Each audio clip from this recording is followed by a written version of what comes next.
And everybody want to go to heaven, but don't nobody want to die. But I want to share with you that the only way to get to heaven is that we got to leave here. And I shared with many of you just a few weeks ago. We gathered together in this same place for Brother Oscar Davis, and I shared with you then that if he had been in the Bahamas or in Jamaica, him and Brother Hakeem were in Bahamas or Jamaica today, some of y'all be wondering why they didn't take y'all with them. But they're in a much better place than the Bahamas and the Jamaica. Amen. And if they could come back, they wouldn't want to come back here. But the good thing is that they can't come back to us, but we can certainly go to them. 1 Corinthians chapter 5, if I was going to preach today, I would take my text from them, because it reminds us that our earthly houses are steadily dissolving. It says, for we know that if our earthly house of this tabernacle were dissolved, we have a building of God, a house not made with hands, eternal in the heavens. Amen. Amen. And that's an awesome text. You may be seated in the presence of the Lord. It's an awesome text because it reminds those of us, number one, that are living, that we didn't come here to stay. Life is a no parking zone. You just can't come here and park. But life is a steadily moving process. Many of us that are here today are not the same persons that we were a few years ago. Because life has a way of molding and changing us. And it can either change us for the better, or it can change you for the worse. It's how you allow life to affect you. And what I've learned in life is that it's hard. You can't hardly make it in life with the Lord. And you sure can't make it in life without Him. I say it's hard to make it when you got Jesus with you, because we have good days and bad days. But if you don't have God with you, it will turn you sour. And I thank God for Brother Wiley. I met Brother Wiley some years ago, probably back in 1993, when him and Mother Doris first came to Atlanta. And before I don't know where I first met them at, but I prayed before they even got to Shady Grove. I used to see them riding around. And I thought they were two of the prettiest older couples. Just looked like they was in love with one another. And they set an example, because I said, this is what I said, when I get old, I want me and my wife to be just like that. See, you ought to want to be a pattern that somebody can emulate. And he would go around. I thought they were cold. I didn't know they was, he go around and open the door and he would hold it. Come on, somebody. And I mean, he was treating her like a girlfriend. Amen. I believe before she got ready to go, he put her shoes on. I mean, you could tell that it wasn't phony and it wasn't fake, because he did it with ease. And I said, I want to emulate that. My wife ain't here today because she probably going to say, well, you don't go around and open the door for me now. But she may be at the back, and she cut the TV off.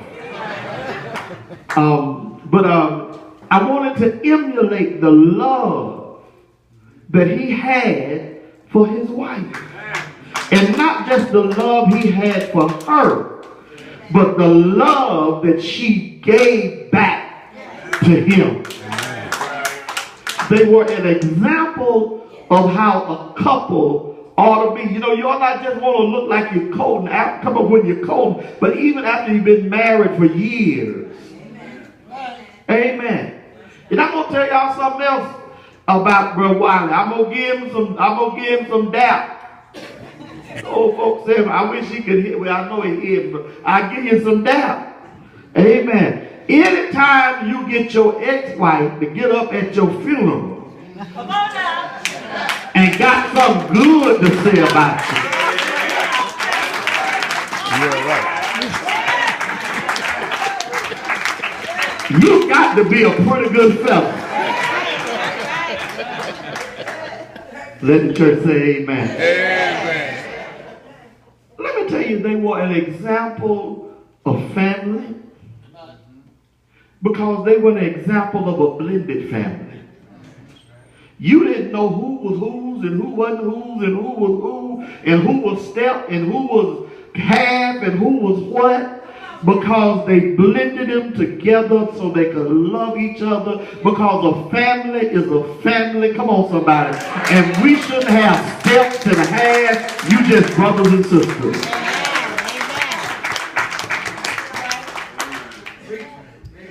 You ought to live like that. Love each other. And so he showed us, and they showed us what real love was about. It's unconditional. Real love is about when you love me when I mess up. Because it's easy to love folks. It's easy to love me when I'm right. But when you don't love me if I'm wrong. I had a lady come up to me, tell me one time from the church I pastored, she said, Rev, I'm with you.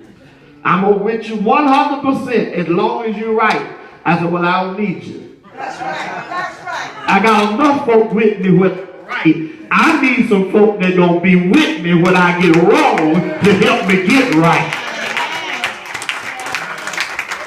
And that's what Jesus did.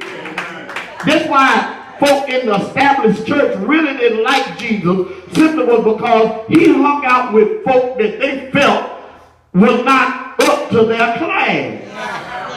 I wish I had some help here. And Jesus said, I didn't come for y'all. I came to seek and to save those that are lost. Amen. So he lived a life of caring about folk. He wasn't a loud man. But I heard somebody say when he spoke, everybody in the room knew what he said. Some folk just talk to be talking. That's why I don't listen to everybody. Some of y'all talk all the time. Y'all think I'm paying y'all attention. I ain't listening to nothing you say. Because you talk all the time. But when somebody says something that don't never say nothing, and they got something to say, you better listen to what they're trying to tell you. He was soft-spoken, but yet when it came out, it was strong. And it was forceful. He had a great love for family. He had a great love for God. A great love for God. He was a praying man. A man of faith. A man that loved the church. A man that loved good preaching. I would preach sometimes. He said, boy, you done preached today. He had a love for his fellow man. And this world is a better place simply because Wally Hakeem lived. But there's something more important that he understood. That he understood that the earthly house was dissolving. He understood that man that is born of a woman is of but a few days.